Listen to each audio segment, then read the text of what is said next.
السلام علیکم، میں ہوں عمیر طارق اور آپ دیکھ رہے ہیں نیوز الرٹ۔ ناظرین، آج بات کریں گے فخر زمان کے حوالے سے یا قدرت کے نظام کے حوالے سے کہ فخر زمان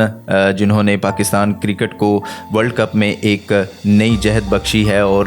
ڈوبتی ہوئی جو نیا تھی پاکستان کرکٹ کی اس بھنور میں پھنسی ہوئی، اس کو باہر نکالنے میں انہوں نے ایک بڑا اہم کردار ادا کیا۔ لیکن سوشل میڈیا کے اوپر خاص طور پر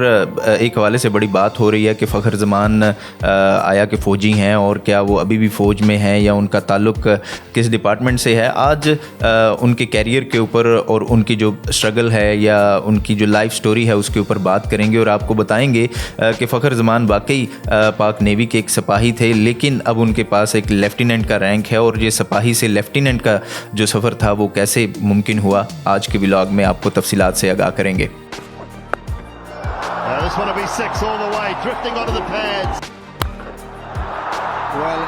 He's got the option right, Fakhar Zaman. This time it's a straight six over long on. What great batting. فخر زمان 1990 میں کے پی کے ایک شہر مردان کے ایک چھوٹے سے گاؤں میں پیدا ہوئے اور بچپن سے ہی ان کو کرکٹ کھیلنے کا شوق تھا اور کرکٹ بھی ساتھ میں جاری تھی، ساتھ میں پڑھائی بھی جاری تھی۔ لیکن خاص طور پر ان کے جو والد تھے وہ یہ سمجھتے تھے کہ فخر زمان جلد سے جلد جو ہے وہ ایک عام لڑکے کی طرح جو ہے جلدی سے میٹرک کر لیں یا ایف اے کر لیں تاکہ ان کو کسی سرکاری نوکری کے اوپر یا پاک فوج میں بھرتی کروایا جا سکے۔ تو جیسے ہی فخر زمان نے میٹرک مکمل کی تو ان کے والد نے ان کے لیے جو ہے وہ مستقبل کے طور پر پاک نیوی کو چنا اور انہیں 2016 میں وہ اپنے ساتھ کراچی لے آئے اور یہاں پر کراچی میں پاکستان نیوی کے ایک ٹریننگ سکول میں انہیں داخل کروا دیا اور یہاں سے فخر زمان کا کرکٹ کا بھی ایک نئے کیریئر کا آغاز شروع ہوا اور ساتھ میں جو پاک فوج کے ساتھ ان کا ایک جو ریلیشن بتایا جا رہا ہے اس کا بھی آغاز ہوا۔ He's got him big. That's top tier stuff again. Fakhar Zaman. Here's Tim Southee back. Just far enough. فخر زمان جب 2016 میں اپنے والد کے ساتھ مردان سے کراچی میں آئے تو پاک نیوی کے اسکول میں ٹریننگ بھی ان کی جاری تھی، لیکن ساتھ میں وہ کرکٹ بھی کھیل رہے تھے اور چند ہی سالوں میں وہ اپنی ٹریننگ مکمل کر کے ایک ملاح کے طور پر یا سیلر کے طور پر یا آپ انہیں ایک سپاہی یا فوجی بھی کہہ سکتے ہیں کہ سپاہی کے طور پر وہ پاک نیوی میں بھرتی ہو گئے اور ان کی ملازمت کا سلسلہ شروع ہو گیا۔ لیکن یہاں پر شاید ان کے والد کی جو ایک ذمہ داری تھی یا ان کا جو خواب تھا وہ تو پورا ہو چکا تھا، لیکن جو قدرت کا نظام تھا وہ بھی باقی رہتا تھا کیونکہ قدرت نے ان کے لیے کچھ اور ہی سوچ رکھا تھا اور فخر زمان، فخر پاکستان یا قدرت کا نظام وہ بھی سارا سلسلہ چلنا تھا اور فخر زمان کیونکہ بھی سپاہی تھے ان کو لیفٹیننٹ بھی بننا تھا، تو یہ سفر جو ہے وہ اسی طرح سے جاری رہا۔ تو فخر زمان اور کرکٹ کے اگر ساتھ کی بات کریں تو جب فخر زمان کراچی میں نیوی کے اسکول میں ٹریننگ کر رہے تھے تو ساتھ میں وہ کہیں نہ کہیں جو ڈپارٹمنٹل کرکٹ تھی اس کو بھی جاری رکھے تھے اور پاکستان نیوی کی طرف سے وہ کرکٹ بھی کھیلنا شروع کر چکے تھے۔ فخر زمان مردان چھوڑ کر کراچی تو آ چکے تھے اور ان کے والد کا بھی یہی خواب تھا کہ وہ کرکٹ کو چھوڑ کر یا کھیل کود کی طرف زیادہ توجہ نہ دیں بلکہ وہ اپنی نوکری کی طرف یا اپنی ٹریننگ کی طرف توجہ دیں۔ تو آپ یہ بھی یہاں پہ کہہ سکتے ہیں کہ فخر زمان تو شاید کرکٹ کو چھوڑ دیتے لیکن کرکٹ جو ہے اس نے فخر زمان کو نہیں چھوڑا اور فخر زمان یہاں پر بھی کھیلتے رہے اور پھر آخرکار 2012 میں وہ وقت آیا جب فخر زمان کے لیے جو ہیں وہ کرکٹ کے انٹرنیشنل دروازے کھلے اور وہ آسٹریلیا میں پاک بحریہ کی طرف سے ایک انٹرنیشنل ٹورنامنٹ کھیلنے کے لیے گئے۔ اور یہ انٹرنیشنل ڈیفنس چیلنج کپ تھا جس میں